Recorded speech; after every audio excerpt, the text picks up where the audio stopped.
अशोक अपने बेटे जतिन का रिश्ता लेकर राम भरोसे और सुंदरी के घर आ पहुंचा था। अरे समधन जी, आप तो बड़ी मजाकिया हैं। फिर तो आपकी बेटी भी इतनी ही चंचल होगी। ए जी, चंचल होगी तभी परिवार में घुलेगी मिलेगी। देखिए बहन जी, हमने तो लड़की की तस्वीर देखते ही फाइनल कर दिया था कि हमको तो यही बहू चाहिए। और अशोक, अरे उसके लिए रिश्तों की क्या कम लाइन लग रही है? वैसे भी हमें ज्यादा बड़ी रिश्तेदारी चाहिए ही नहीं थी। और फिर आपकी बेटी इकलौती ही है तो आपने जरूर उसे नाजों से ही पाला होगा। और नहीं तो क्या, ऊपर से बहन जी तो देखो कितनी सुंदर है, दूध जैसी गोरी। जरूर इनकी बेटी में भी इन्हीं के लक्षण आए होंगे। वैसे आंटी जी, मुझे तो आपकी बेटी फोटो में ही पसंद आ गई थी और मेरी ओर से हाँ भी थी। ये तो माँ ने जिद करी तो मैं आया, वरना जोड़ियां तो परवाला ही सेट करके भेजता है। देखा बहन जी, कितना सरल और संस्कारी है हमारा जतिन। कौन कहेगा कि ये MRI है? MRI नहीं, NRI। एक ही मतलब है। अब M हो या N, बेटा तो हमारा ही रहेगा ना, वो भी फॉरेन रिटर्न। फॉरेन में तो अंग्रेजी मेम लोग भी होती हैं, पर मेरे जतिन ने एक की तरफ भी आंख उठाकर नहीं देखी, चाहे कितनी ही गोरी हो। वैसे भी गोरी लड़कियां क्या अपने भारत में नहीं है? यहाँ क्या कमी है? सही बात है बहन जी। और क्या समधन जी, वैसे भी कोई अंग्रेजन मत्थे पड़ती तो घर के आंगन में निक्कर पहनकर घूमती। अड़ोस पड़ोस के चाचा लोग तो हमारी बहू की गोरी टांगे देखकर जवान हो जाते।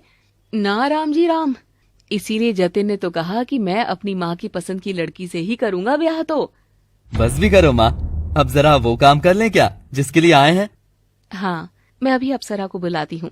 अप्सरा, ओ अप्सरा, जरा चाय लेकर आना बिटिया। थोड़ी शर्मीली है हमारी बेटी, आहिस्ता आहिस्ता आएगी।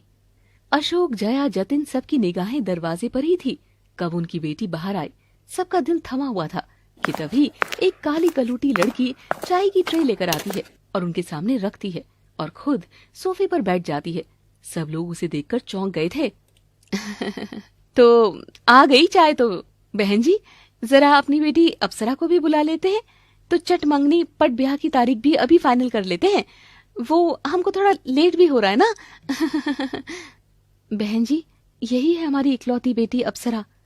ये सुनते ही जतिन के मुंह से चाय की पिचकारी बाहर निकलती है और सीधे अप्सरा के ऊपर जाकर गिरती है।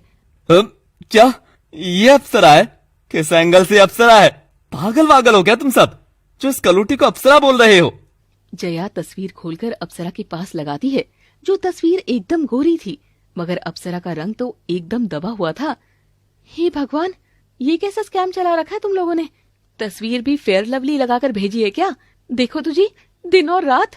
राम भरोसे जी, माफ करना, मगर आपके नाम पर ही भरोसा करके हम यहाँ आए थे, मगर आपने तो आज पहले दिन ही धोखा दे दिया। मेरा बेटा अमेरिका से लौटा है, वहाँ की गोरी चमड़ी को छोड़कर क्या वो आपकी इस अप्सरा से शादी करेगा? अप्सरा अपने लिए ऐसी तुच्छ वाणी सुनकर रो रही थी। अशोक और सुंदरी नजर नीचे किए हुए थे। देखिए, आपको रिश्ते के लिए मना करना है, आप कर दीजिए, लेकिन मेरे माँ बाबा को यूं जलील मत कीजिए। मुझे आपसे पहले 62 लड़के रिजेक्ट कर चुके हैं, एक और सही, पर मेरे माँ बाबा को कुछ मत बोलो, कुछ मत बोलो। सही बोल रही है लड़की, इनको भी बोलने से क्या फायदा? इससे अच्छा तो चलो यहाँ से। ईद का चांद लेने आए थे, ये अमावस की काली रात हमारे मत्थे मरने चले थे। अप्सरा अप्सरा बोलकर ये तो हिडम्बा राक्षसी पकड़ाने वाले थे रे बेटा। चल जल्दी चल यहाँ से। जया, अशोक उठने वाले थे कि राम भरोसे अपनी बेटी की ओर देखता है। उसकी ढलती जवानी उसे अब सताने लगी थी। बहन जी, भाई साहब, रुक जाइए। देखो, मेरा कोई इरादा नहीं था आपको धोखे में रखने का। ना ही हमें हमारी बेटी के इस काले रंग से कोई दिक्कत है, ना ही इस बात की कोई शर्म है। बस मैं बेटी का बाप रह गया, इसीलिए अपनी पगड़ी तक आपके पाँव में रखने को तैयार हूँ। मुझे आपका लड़का पसंद आया है, मेरी बेटी भी सर्वगुण संपन्न है। हाँ, जो भी आता है इसका रंग देखकर वापस चला जाता है, मगर ये पढ़ाई में कितनी होशियार है, इसे क्या क्या काम आता है, इसके बारे में तो कोई पूछता तक नहीं है। हमारी बेटी में रंग के अलावा और कोई दोष है ही नहीं जी। प्लीज आप लोग एक बार के लिए बैठ जाइए। और उनकी इतनी विनती देखकर जतिन का परिवार बैठ जाता है। अप्सरा हमारी इकलौती बेटी है और वो भी मिन्नतों से हमें मिली है। जो कुछ मेरा है सब इसी का है, पाई पाई जोड़कर सब इसी के लिए बनाया है। इसके ब्याह करने के बाद कौन ही संभालेगा इसे? वो तो सब आपके बेटे का ही होना है। आप चाहें तो जो आप कहें वो मैं शादी में देने को तैयार हूँ। एक की जगह 2 बड़ी गाड़ी और सामान डबल कर दूंगा। बस आप मेरी बेटी के रंग का दोष मत मानिए। राम भरोसे बोलते बोलते रो पड़ता है। अपने बाप की ऐसी फटती आत्मा देखकर अप्सरा उसके पास जाती है और चिपक कर रोने लग जाती है। नहीं बाबा, नहीं, मैं आपको ऐसे झुकाकर शादी करके कौन सा सुखी रहूंगी। यूं मत करो बाबा। जतिन, अशोक, जया ये सुनकर एक दूसरे का मुंह ताक रहे थे और फिर जया मुस्कुरा देती है और चाय का कप फिर से उठा लेते हैं। अरे भाई साहब, आप तो इमोशनल हो गए। नहीं नहीं, हम लोग इतने भी पत्थर दिल नहीं हैं।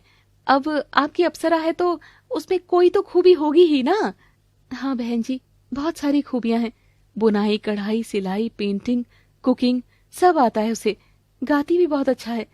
गाने के लिए तो ससुर जी बड़का म्यूजिक सिस्टम दे ही देंगे, तो उसकी जरूरत ना है। और माँ, वो किचन में जो ओवन की जगह छुड़ाई है ना, अब सही काम आएगी। अप्सरा जो ओवन लाएगी वो वहीं रखेंगे।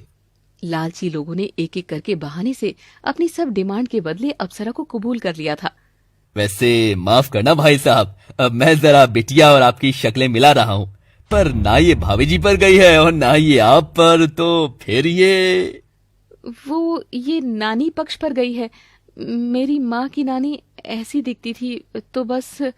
तभी उनकी पड़ोसन कल्याणी एंट्री मारती है, जो रंग में अप्सरा को टक्कर मारती थी। अय्यो जी, अरे आज फिर हुजूम उमड़ रहा है यहाँ। आज कौन आया है हमारी अप्सरा का खून पीने? जया टुकुर टुकुर कल्याणी को घूर रही थी। सुंदरी समदन जी, वैसे भाई साहब मिजाज के मनचले तो नहीं है ना? कहीं आपकी अप्सरा पड़ोस के डाक खाने में डिलीवर हुई हो? सुंदरी बेचारी बेटी वाली होने के नाते जया के ऐसे भद्दे मजाक पर भी चुप ही रह जाती है और अप्सरा और जतिन का रिश्ता तय हो जाता है। उनके जाने के बाद अप्सरा बहुत नाराज होती है। क्यों बाबा, क्या मैं आप पर बोझ बन रही थी जो ऐसे लालची लोगों के यहाँ मुझे भेज रहे हैं? नहीं मेरी बच्ची, लेकिन मैं अब और तुझे जलील होते नहीं देख सकता था। और ये परिवार हमसे गरीब है, ऐसे में इनको कुछ भी करके दबाया जा सकता था।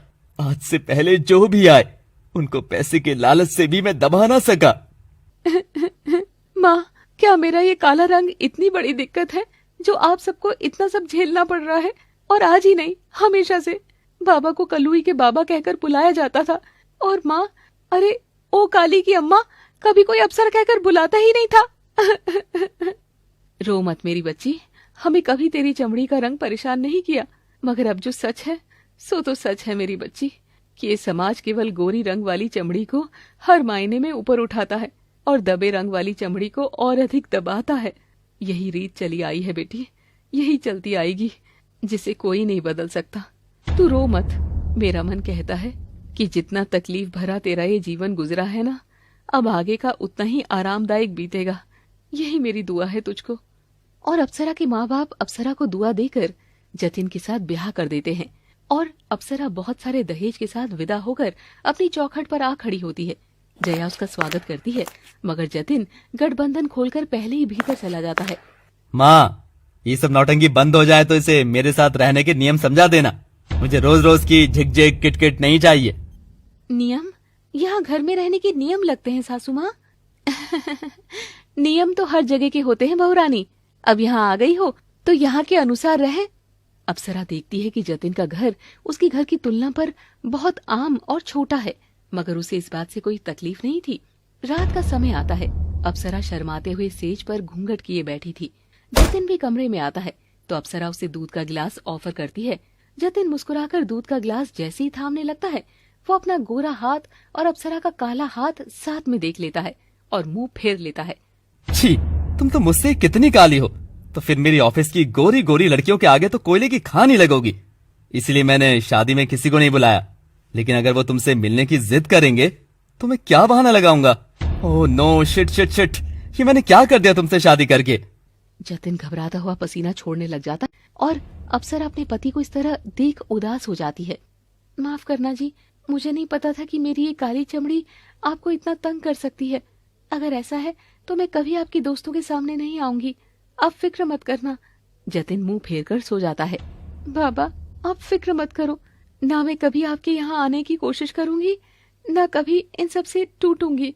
मैं डट कर लड़ूंगी बाबा। अप्सरा भी उसी हाल में सो जाती है और अगली सुबह जया उसे उठाती है और मुंह दिखाई के लिए तैयार होने के लिए कहती है। अप्सरा मुंह दिखाई के लिए कपड़े छांट रही थी, तभी वो जतिन को रोककर पूछती है, जतिन जी आज मेरी मुंह दिखाई है, मैं ये लाल वाली साड़ी पहनूं या नीली वाली? तुम कुछ भी पहनो लगोगी कलूटी। रंग तुम्हारे जैसे लोगों के लिए नहीं बने हैं। और हाँ, अब तुम्हारे आ जाने से मेरी जिंदगी से भी रंग चले गए हैं। तुम काली परछाई जो बन गई हो। जतिन झल्ला कर चला जाता है।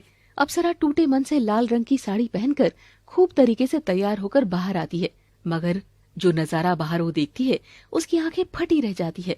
आखिर बेचारी इस काली बहू की सास और पति और कितना उसे उसके रंग पर छोटा महसूस कराएंगे। ऐसी आम जीवन में होने वाली यातना को हमारी कहानी के जरिए से देखिए और पसंद भी करिए।